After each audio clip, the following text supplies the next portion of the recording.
So when I was covering all the Brexit stuff that was going on, I really focused in on just a couple of industries, most specifically, of course, fishing. That was the obvious one. However, there was a couple of other industries where things sort of got quite, well, crazy. Beer being one of them. So not too surprisingly, a lot of the craft ale industry that really rose up, or at least really developed uh, in the early sort of 2000s, has been really crippled by Brexit because they used to export quite a lot to Europe. Not a lot of people realize that, but that was the case. Cycling as well really, really took a massive hit as an industry when it came to Brexit. But one of the things that I've been looking at, especially when it comes to the Trump tariff stuff, is the board game industry. And more so because, as I've said before, I'm quite into my board games. I play a lot of board games, war game stuff when it comes down to it. If people ever want me to sort of do a video on it about some of the board games and stuff I've got and I've played, I will do. But that's for another time. But the board game industry in specifically has been taking an absolute hammering over this because all their manufacturing is done in China. And as we covered in the last video, we covered about this. You can't just bring manufacturing back to America. It is just simply not feasible. So go watch those two other videos we did about American board game companies experiencing the Trump tariffs, because now we've got another board game company that is probably in quite significant trouble, and I think it's a lot of people, what a lot of people will at least know of, and it's called CMON, but they are probably known best for their Zombicide series. But they are really, really, really in trouble by the looks of it. And I don't know how these Trump tariffs are necessarily going to work for them. And I think these Trump tariffs could really, really hurt them in the long run. But before we go on talking more about them, please do click on the like, the share button, and of course the links down below, the Patreon page, the Buy Me Coffee link, the YouTube thank you button, and of course, as always, there's the Pony Club down below as well. So thank you very much to all those people who do help and support the channel that way. So let's crack on then into this, coming from the Board Game Wire. So, board gaming's major publisher, CMON, slumped to a loss of more than $3 million in 2024, almost double its total profits from the previous year combined, as falling sales for its now crowdfunding campaigns led to the company now to its lowest annual revenue since the pandemic hit in 2024.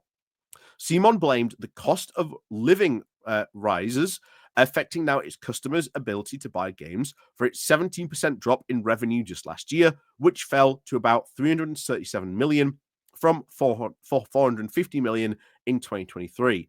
Its delayed annual report shows. And as you will see, with the tariffs, things are about to get worse.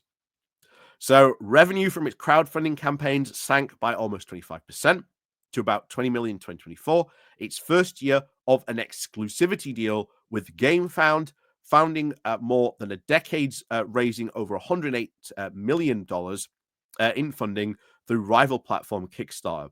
CMON had obviously announced a profit warning just last month, initially estimating that its 2024 losses could be between 1.4 million and 2.1 million. This heavy losses continues to be a very painful 2025 for the company, which last week revealed it was now laying off staff and halting new game development and campaign launches, citing now the ongoing unpredictability of US tariffs. So this company is having a massive double whammy on itself. First of all, really, CMON overprinted, oversupplied the market of what it was expecting. Really seems that way to me with its products. They moved to another platform from Kickstarter. That fell off. And they've signed an exclusivity deal with this platform.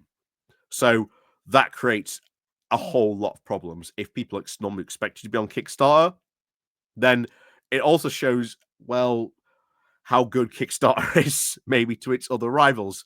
That's for certain. But now you're getting into these tariffs where it is now laying off staff, halting new game development and campaign launches because the tariffs are just so unpredictable. This is an absolute double whammy. So about 39% of its revenue comes from the US. Again, big board game market for the US. But where do all those board games come from? Where they're all made? In China. Which, of course, in recent weeks imposed the 145% tariffs on goods manufactured in China, a situation which has left many companies across the board game industry reeling. CMON is currently has 11 yet to deliver crowdfunding projects, which raised over 26 million from in all various stages of production, with 3.8 million Zombicide: The White Death currently in the process of being being fulfilled to backers. The product managed to avoid the full impact of the tariffs, CMON told the Board Game Insider podcast just earlier this week, with the company now opting to absorb the 20% extra cost rather than passing it on to backers. And as we said last time, companies cannot just continue to do that. They cannot just continue to absorb all these costs. It's inevitable. Sooner or later, it's not gonna work. But another 6 crowdfunding titles and 7 pre-orders are, of course, currently due for delivery later in 2025, including DC Superheroes Unlimited, which raised more than 4.4 million on GameFound, and DC East, a Zombicide game, which raised more than 2.5 million in a Kickstarter campaign, all of which are currently facing the full 145% tariff upon arrival in the US. You can't absorb that forever. Just impossible for companies to do so. CMON's statement on the Board Games Insider said that we have a range now to try of plans deciding on how things will progress, but we anticipate now a negotiated solution that can be reached to bring at least some sense and stability to the situation. We are currently working very close with our North American distribution partner to determine an approach now to the retail product for distributing our product through crowdfunding. If the tariffs, of course, fall back to a reasonable level, then we will look to now absorbing those costs for the US backers. Currently, that ain't online. That ain't gonna happen. If you backed any of these Kickstarters and you're expecting a delivery in 2025 and you live in the US, you're gonna have to be paying that extra 145% tariff. How many people just go, no? That's going to be a problem. That could be a big problem.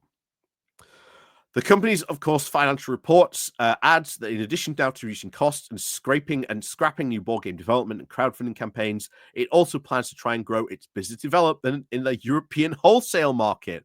Wow. And start production of smaller games in Europe to reduce the logistical costs of fulfillment. So they are moving production to Europe. Gee, really looks like that US manufacturing is going to come back to it, right? I think it just goes on to talk about sort of more of the company there. So with the profit warning just last month, the final audit total would, of course, reveal the company's annual report at least at the end of March.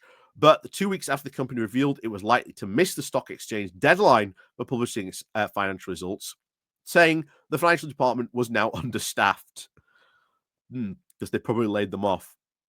It also currently had its shares suspended from trading on the Hong Kong exchange due to missing that deadline, although the company says it is now applied to have the suspension lifted following the publication of annual reports. The company 2025 has also now been marred with a huge scrap deal to sell over 21 million of an unspecified IP, which has also been taking legal advice after two shareholders were due to invest about a 1.3 million pound, 1.39 million dollars into the business and failed to hand over the money now for their stakes. That is, again, not good either. The company said when the shareholder deal fell through, is now seeking other fundraising measures to increase its general working capital. It did not say what the potential shareholders report would say. This stark 2024 loss brings now to a 3-year improvement of the performance following a very disastrous 2020, which lost almost 5 million due to the impact of COVID. And yeah, that's sort of it, really. But that's not good. That is not good for that company. That is not good for CMON at all. And Zombicide is a pretty good game. Pretty good game if you get the chance to play it. In fact, they've made a range of good games, to be honest. But yeah, this goes to show you the board game industry in America is taking still an absolute hammering on this. But it wouldn't surprise me if we do start to see some go bust later this year. I think that'll be very sad. I think I'll be very sad when that happens. But we'll keep an eye on this, on what happened in the board game industry with these tariffs. Will Trump finally drop them? Who knows? But we'll see. I mean, they're optimistic, but I don't know. I think that's a very foolish thing to think that Trump might drop these tariffs. But as always, thank you very much for watching. Let me know what you think down below. And of course, as always, we'll see you all next time.